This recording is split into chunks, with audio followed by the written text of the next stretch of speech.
For more than 100 years, radio has been a tool, a lifeline, a constant companion. Over the next 3 weeks, I'll be scratching the surface of what radio in its various forms means to us, with islanders who've devoted themselves to this unique medium. Our conversation begins with celebrated Manx broadcaster Roger Watterson. I was fascinated with radio at a very young age during the wartime. Yes, would you believe? I was wondering how you were first captured by radio. Well, at my young age, there wasn't a lot else other than radio. There's no television. There were, following the wartime, very thin newspapers, which didn't really tell you very much. And there were the news in the cinemas, which were short by nature of the items that were in them. And radio was a very important factor right throughout the war. And, well, as a wartime babe, I grew up with it. It was part of the household. It was on round the house at certain times of the day. And I became fascinated, to be honest, with a lot of the things that were on it, because there was only 3 services. That was the BBC Home Service, and that had a regional variations, the Light programme, and radio, the third programme, not Radio 3. And they all went off at 10:30 in the evening because the Reithian powers that be said that people should make ready to go to bed. They shouldn't be out at that time, but they're up to no good. There were a lot of comedy shows on the television, like Educating Archie or Hancock's Half Hour or Take It From Here, all these programmes which you may not register, but somebody of my generation might. And play on a Saturday night, for instance. And I used to love the plays because even as a young boy, it excited my imagination. And that's the one thing radio can do. Television can do a lot of other things extremely well, but there is that ability to create in the mind a picture and the imagination that goes with it that I used to love when I used to listen to the plays and the other types of similar productions. What I used to thoroughly enjoy as a young boy was a serial that used to run called Journey into Space. Tell us a bit about that. What was that programme Well, like? It was a group of people, David Jacobs, I think, and Kossoff, I can't remember his other name, and one of the other people who were a team of people going up in a spaceship to the moon. They were now talking about the 50s. Yeah. And how did they differ, those programmes, those channels that you listened to? Well, Radio 3 was rather remote classical music, or the third programme as it was called then. The Light programme, it had really a lot of light entertainment, comedy shows and music and record request programmes and theatre organ requests and all sorts of things. It was basically just very similar very often to what's done today, except the music's different. Was sitting down and listening to the radio something that you did with your family, or was it sort of just part of the environment, something that was always there? The whole family used to listen to the plays, and on a Sunday lunchtime when it used to run from family favourites to the Billy Cotton Band Show to a comedy programme. The whole family was there. Not all for all of the programmes, but quite a great deal of them. For instance, my parents used to get very irritated when I used to go ferreting around the radio to find Radio Luxembourg, because the BBC were pretty stodgy in the presentation of the music choice, and Luxembourg was breaking new ground. It was the forerunner of the Pirates, but it was a state-run radio station in Luxembourg. And whose voices do you remember hearing on those radio channels when you were young? Well, there was all sorts of voices at the time. I don't, as a boy, remember all of the people who were on some of them. There were people like Cliff Mitchellmore and Jean, and who had family favourites on a Sunday. What's the weather like in Cologne, Chris? But that was an amazingly popular programme. And there were all sorts of other voices that you got used to over the time, and I can't remember the names of many of them at that time. But and the news reporters as well, of course, were household names right through the war. So you got used to listening to it. It's often said, by the way, that television ruined a very good radio career, because when some of these fabulous voices went to television, it didn't do them any good. And you'll know better than most that there is a real difference between being a successful television presenter and being a successful radio presenter, and really sort of touching people's hearts. How does that work in your mind? Well, it used to be, it's not the same today because technology, like everything else, has moved on. But a film crew that used to go out to record a 3-minute piece on cattle somewhere, took a 6-man crew, and it took nearly the best part of a whole day. And there was a lot of other changes like that as well. You used to have to. I did very little television. I did a little, but very little. And one week, I did continuity. That's when you saw the announcer. And I had to wear a green suit and a yellow shirt because it was in black and white, and that made the colours stand out. When did you first get a television set, out of interest? Oh, not until I was 14 or 15. The family didn't get one. And even then I wasn't allowed to watch it in the evening because I had to do my homework. No. And did that change your listening habits? Did it change your relationship with radio? Not a lot, because it didn't. A lot of the programmes, there was nothing on in the daytime. And we had other things to do. One thing you can do with radio is you can do something else while you're listening to it. Yeah, I've heard it said that radio is company, whereas television is a distraction. You can only do one thing really while you're watching television because it requires more than one of your senses, whereas radio, you can listen and be doing pretty much anything radio could do a lot of different jobs. It can be musical wallpaper, which is what a lot of them. In fact, Manx Radio at one time used to be described as musical wallpaper, unkindly by the BBC. And there was so many other things to do, but the actual sitting and getting used to radio, I come from a generation that radio was a major part in your life. There wasn't anything else other than reading books. And I used to do a lot of reading too as a result. But at 15, while we were at school, we always fancied doing something like this.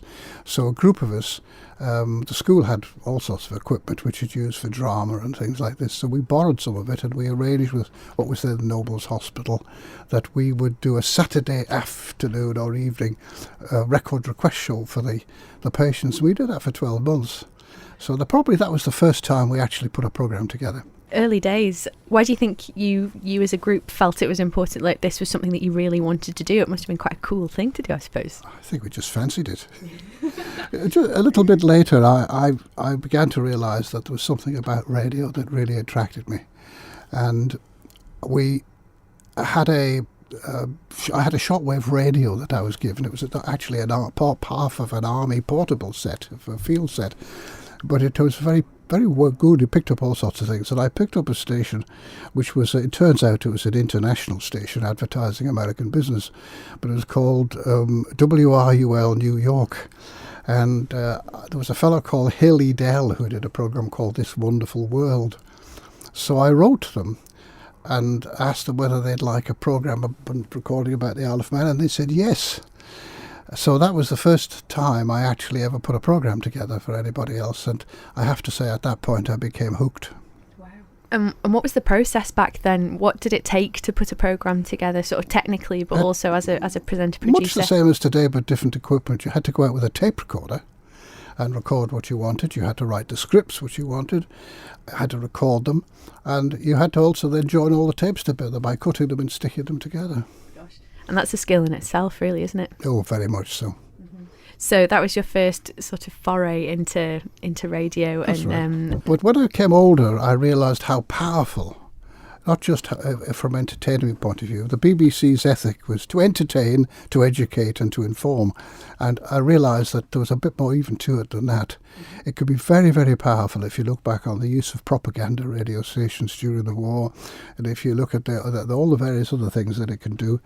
And the way the news is presented even affects the way the listener receives it and listens to it and thinks about it. Mm-hmm. And I became fascinated with this, not just the technology, but the psychology of radio presentation and what you could do with it. In the wartime, it was a dominant and really forced propaganda stations like Tokyo, whatever her name was, or Lord Haw Haw, or Voice of America, of course. And the BBC were not backwards in coming forwards on propaganda work in the wartime either. And what did you find in your research? What did you uncover about those stations and how they affected people, how they affected a society or a country? Well, I don't think people, if you it depends which side of the fence you're on. If you're the enemy, as it were, their enemy, or they were the enemy, I don't think people took them all that seriously.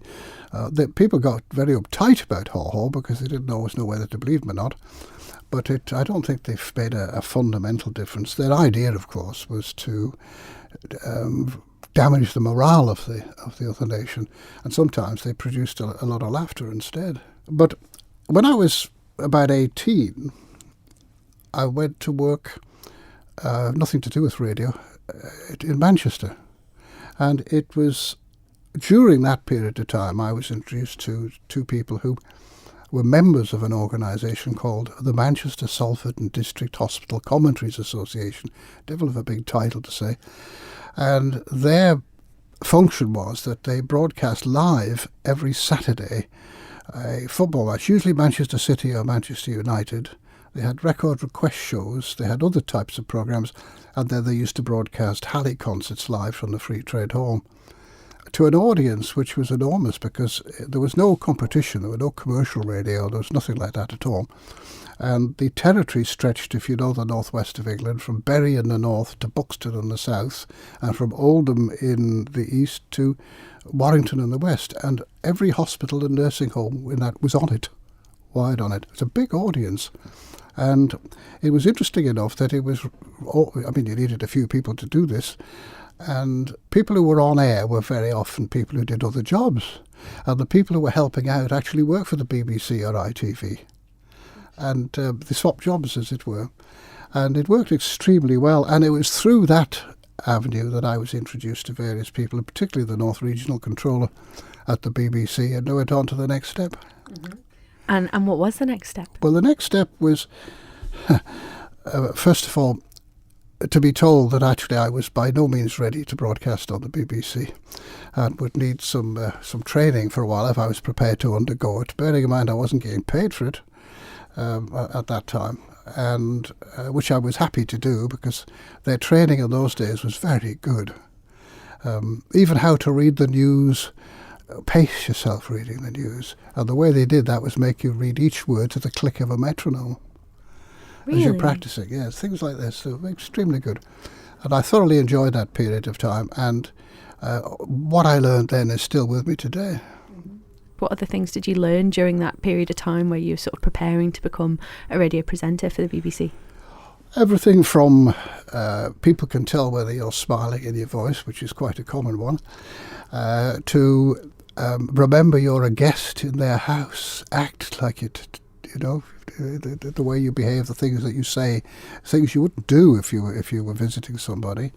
And one of the probably the most lasting advice that I ever had was that while I was in the place one day, the producer I was with said that there's a man in our canteen today, I don't know what he was doing there, but there's a man in our canteen who was a legend in broadcasting, and I'm going to introduce you to him.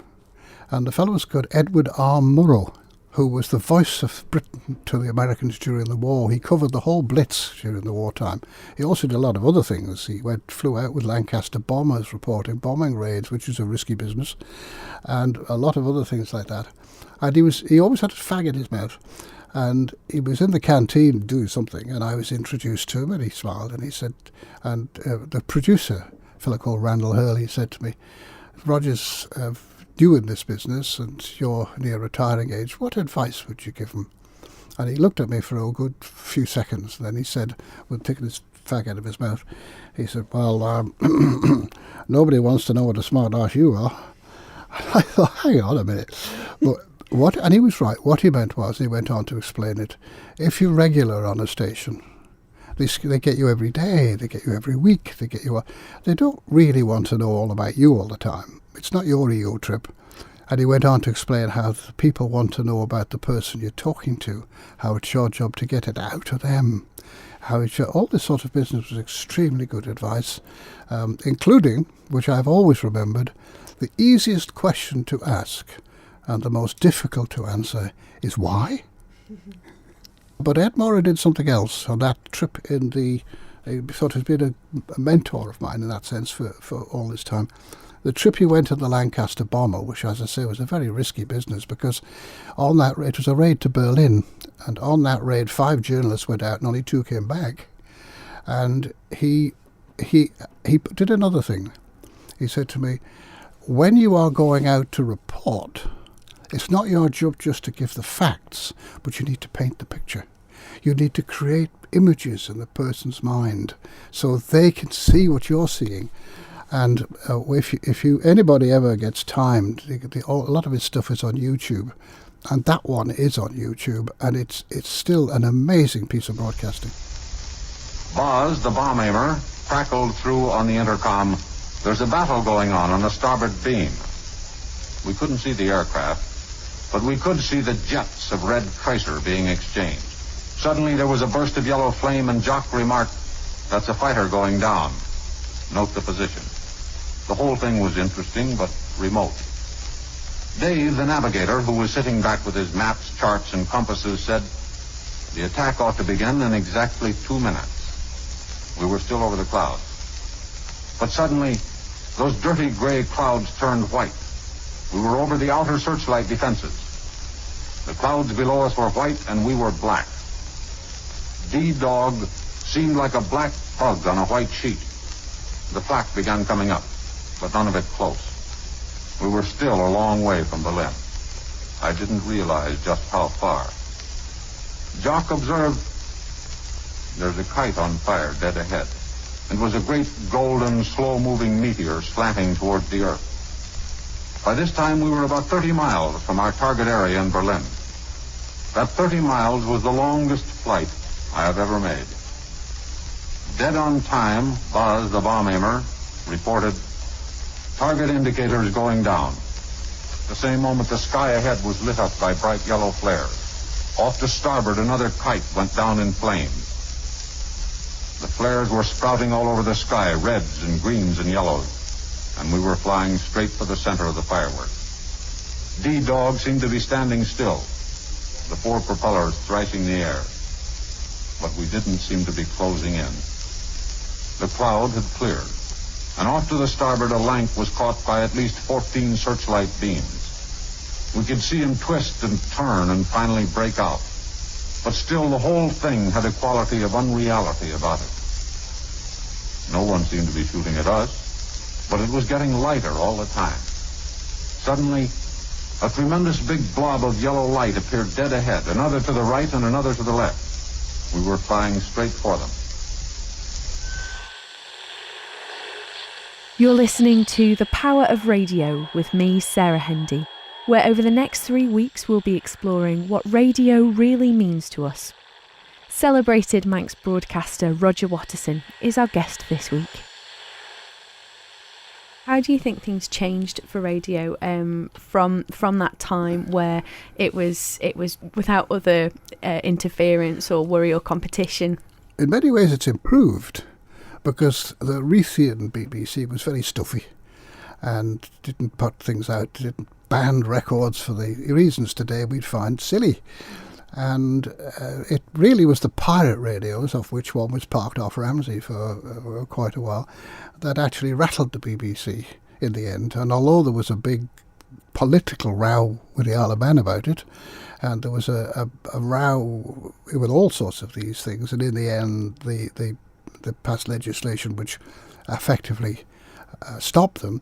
But what the BBC realised they had to do, they'd become so popular and they were the public broadcaster that they couldn't ignore it.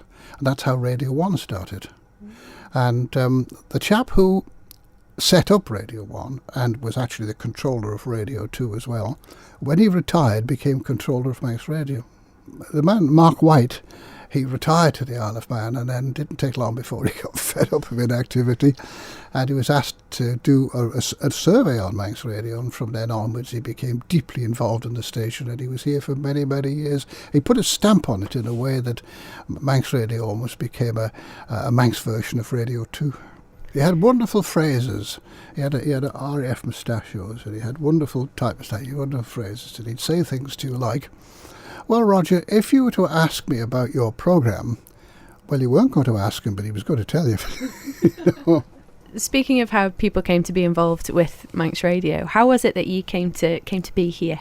I was loosely involved with Manx Radio in its very, very early days, almost when it was in a caravan, partly because I stuck my nose in the door and introduced myself. And then it moved out of the caravan down onto the promenade there, into what is now Tower House, but into the basement there. And I recorded some programmes for it, Christmas programmes, for Manx people in Manchester who wanted to send messages home. And we recorded those over there and just generally kept in contact with the station over all the years until now this is an interesting mixture. I became a member of the House of Keys. And on that time, I was appointed as a member of the Isle of Man Broadcasting Commission, which was the regulator. But because of a whole series of circumstances, the government ended up by owning the station. So I ended up by being on the management committee of the station. Now that's an interesting contradiction. I'm the regulator and I was partly responsible for running the place. I've been involved in it ever since. And one of your other guests on this programme, Charlie Webster, who was the engineer, it was at that time that he approached us and said, look, I would like to be a producer. I think I've got some good ideas. And he did have, and this station needs it. And one of the first programmes he put together was Sunday Opinion, with a fellow called John Clucas. And it was many years later that he came into my office one day. John had died, and we had a temporary team in. And he said to me, will you do a programme for me? I said, well, I'm a bit rusty, Charlie. What have you got in mind? He said, well, I'd like you to do a few just to Christmas till I find somebody to do it permanently. That was 25 years ago.